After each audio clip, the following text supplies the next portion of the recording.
এই মুহূৰ্তত অমৃত নিউজৰ প্ৰতিগৰাকী দৰ্শকক দিছো এটি গুৰুত্বপূৰ্ণ খবৰ। মংগলদৈত নিশা অচিনাক্ত বাহন উদ্ধাৰক লৈ সৃষ্টি হৈছে তীব্ৰ চাঞ্চল্যৰ। পাথৰীঘাট খণ্ড প্ৰাথমিক স্বাস্থ্য কেন্দ্ৰৰ চৌহদত উদ্ধাৰ হৈছে উক্ত বাহনখন। বাহনখনৰ ভিতৰত লোহাৰৰ বিভিন্ন চোকা অস্ত্ৰৰ লগতে আপত্তিজনক সামগ্ৰী উদ্ধাৰ কৰা হৈছে। মেঘালয় পঞ্জীয়ন থকা বাহনখন নিশা অন্ধকাৰত পাথৰীঘাট প্ৰাথমিক স্বাস্থ্য কেন্দ্ৰৰ আৱাসিক অঞ্চলত থৈ যায়। উদ্ধাৰ হোৱা বাহনখনৰ নম্বৰ হৈছে ML05L9094। নিশা কোনো ডকাইতি কাণ্ড সংঘটিত কৰাৰ মানসেৰে গাড়ীখন থৈ যোৱাৰ সন্দেহ প্ৰকাশ কৰিছে এতিয়া স্থানীয় ৰাইজে। ঘটনাস্থলীত ইতিমধ্যে উপস্থিত হৈছে পাথৰীঘাট আৰক্ষীৰ দল। পাথৰীঘাট আৰক্ষীয়ে নিশাই দুজন লোকক আটক কৰিছে বুলি জানিব পৰা গৈছে। আটকাধীন লোক দুজনে নিজকে বাহনখনৰ গৰাকী বুলি পৰিচয় দিছিল। অৱশ্যে আৰক্ষীৰ প্ৰকৃত অনুসন্ধানতহে পোহৰলৈ আহিব সমগ্ৰ ঘটনাৰ প্ৰকৃত ৰহস্য।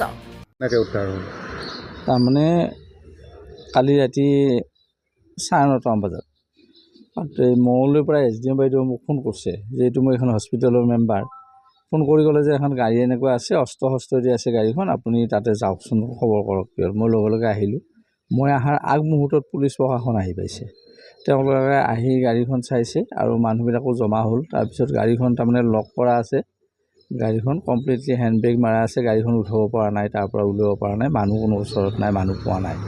তাৰপিছত আমি বহুত সময় যুঁজি মেকানিক মাতি গ্লাছ খোলা হ'ল।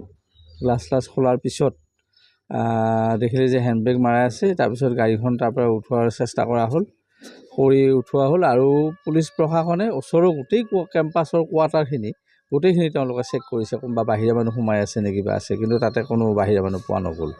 তাৰপিছত গাড়ীখনৰ ভিতৰত ডাঙৰ ডেগাৰ 4খনমান আছে। তাৰপিছত তাতে ক'ব বেয়া লাগে, মানে কণ্ডমৰ পেকেট এটা আছে, সৰু জাঙিয়া এটা আছে তাতে। তাৰপিছত তাতে কিবা মদৰ বটল, বিভিন্ন ধৰণৰ বস্তু, ইলেক্ট্ৰিকেল সামগ্ৰীও পোৱা গৈছে। তাতে কাৰেণ্টৰ যে মানে এক্সটেনশ্যন বৰ্ড, সেনেকৈ বনাই লোৱা বৰ্ডো পোৱা গৈছে তাতে। তাৰপিছত সেইখিনি লৈ অহাৰ পিছত আমি ৰাতি গম পাইছোঁ, পিছত মানে সন্দেহ কৰি গাড়ীখন আমাৰে বুলি ক'ব আহাৰতে দুজনক মানে গ্ৰেপ্তাৰ কৰিছে। গাড়ীখন মেঘালয় ৰেজিষ্ট্ৰেশ্যনৰ গাড়ী। মেঘালয় ৰেজিষ্ট্ৰেশ্যনৰ গাড়ী ইয়াতে আহি কেনেকৈ সোমাল, কিবা অনুমান কৰিব পাৰিছে? সেই গাড়ীখন আমি ইয়াত কেতিয়াও দেখা নাই, সেইখন গাড়ী।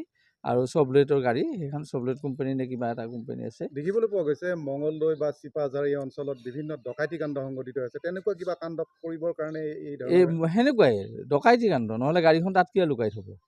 ডকাইতি কাণ্ডৰ লগত জড়িত কাৰণে তেওঁলোকে মানে গাড়ীখন তাত কোনোৱে নেদেখাকৈ মানে লুকাই থৈছিল গাড়ীখন। ওচৰৰ মানুহ, কেম্পাছত থকা মানুহে দেখি পেলাই লগে লগে খবৰ খাতি কৰাতহে গম পাইছিল। আপোনালোকে কি বিচাৰে এতিয়া?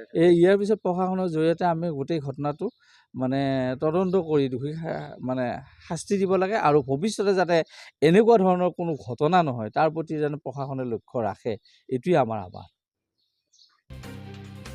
মংগলদৈৰ পৰা জয়দেৱ ডেকাৰ ৰিপৰ্ট, অমৃত নিউজ 24/7। অমৃত প্ৰবাহ, অসমীয়া সাপ্তাহিক কাকতৰ ডিজিটেল সংস্কৰণ অমৃত নিউজ, সত্যৰ সন্ধানত অমৃত নিউজ।